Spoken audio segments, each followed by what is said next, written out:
Welcome back students. पिछले 3 video से हम डिमांड के बारे में पढ़ रहे थे। हमने अभी तक demand, quantity demanded, law of demand और अजम्पशन ऑफ डिमांड के बारे में पढ़ा है। आज हम पढ़ने वाले हैं types of demand. Types of demand नहीं, टाइप्स ऑफ गुड्स। तो टाइप्स ऑफ गुड्स, यहाँ पे सबसे पहले मैं आपको बोलना चाहता हूँ, गुड्स दो तरीके के होते हैं। एक तो होता है रिलेटेड गुड्स और दूसरा एक तो होते हैं रिलेटेड गुड्स, उसके अंडर में दो आते हैं।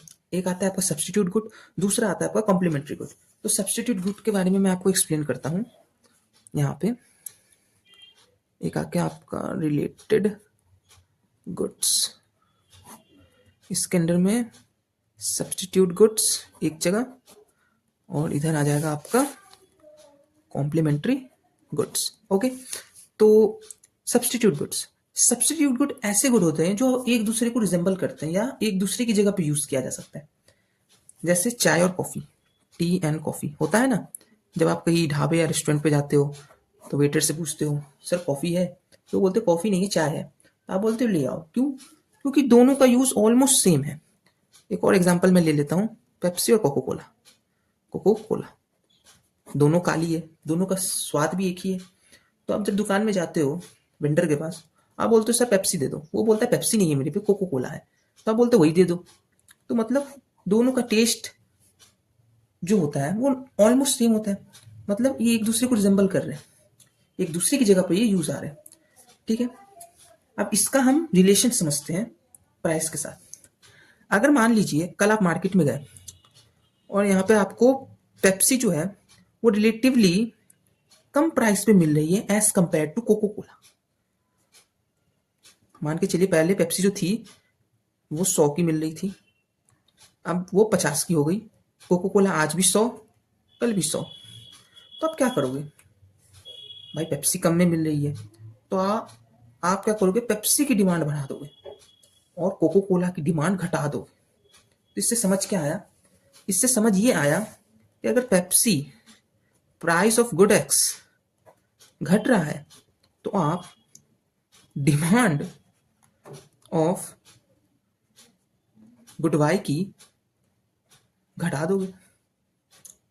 बहुत अच्छी बात है, समझ रहे हो? जैसे अगर पेप्सी का प्राइस गिर रहा है तो आप डिमांड जो है गुड वाई कोको कोला की गिरा दोगे।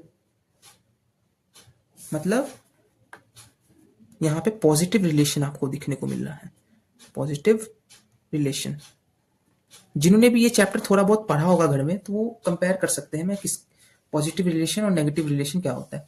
ठीक है, यहाँ पे इसके नोट्स है, आप अच्छे से पढ़ सकते हैं।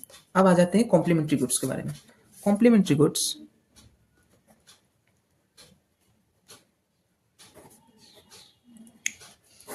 कॉम्प्लीमेंट्री गुड्स ऐसे गुड्स होते हैं जिनको हमको साथ में यूज करना पड़ता है। ये रिजेंबल तो नहीं करते पर एक साथ यूज किया जाता है। जैसे mobile phone and a battery, बिना मोबाइल के बैटरी अधूरा, बिना बैटरी के मोबाइल अधूरा। तो वैसे एक और एग्जांपल होता है car and petrol. Car and petrol हम ले लेते हैं एग्जांपल के तौर पे। मान के चलिए आज कार की जो कीमत है वो 100 रुपए है। ठीक है, पेट्रोल की कीमत मान के चलिए 50 रुपए लीटर है। ठीक, कल पेट्रोल की जो कीमत है वो रिलेटिवली घट गई है, कार की कीमत तो वही है।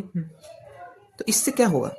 इससे ये होगा कि पेट्रोल की कीमत पे गिरावट आ रही है, तो उससे हम कार की डिमांड बढ़ा देंगे। ऐसा नहीं होता जैसे पेट्रोल कम मिल रहा है, डीजल कम हो गया प्राइस, तो हम भाई डीजल गाड़ियों के पास जाएंगे, बोलेंगे मुझे और चाहिए, उसकी डिमांड बढ़ा देंगे। और उसका उल्टा भी हो सकता है। मान के चलिए कल होके पेट्रोल जो है 500 रुपये लीटर हो जाएगा, 500 रुपये लीटर हो जाएगा। ठीक है, अब कार की प्राइस चाहे 100 हो चाहे 50 हो, हम खरीदेंगे ही नहीं, क्योंकि उसके कॉम्प्लीमेंट का जो दाम है वो रिलेटिवली बढ़ा है।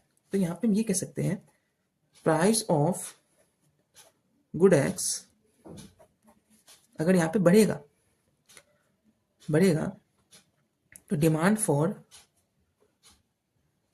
गुड वाई हम ऑटोमेटिकली घटा देंगे। तो यहाँ पे हमें नेगेटिव रिलेशन देखने को मिलता है, नेगेटिव इफेक्ट या रिलेशन। ठीक है, नेगेटिव रिलेशन हमें यहाँ पे देखने को मिलता है। नोट्स के थ्रू आप ये देख सकते हैं। यहाँ पे मैंने बहुत अच्छे से लिखा है, in case of a complementary there is an indirect or negative relation between one price of good one and demand for good two. ठीक है, यहाँ पे मैंने लिखा भी है, अगर प्राइस ऑफ वाई अगर घट रहा है तो हम डिमांड ऑफ एक्स को बढ़ा देंगे।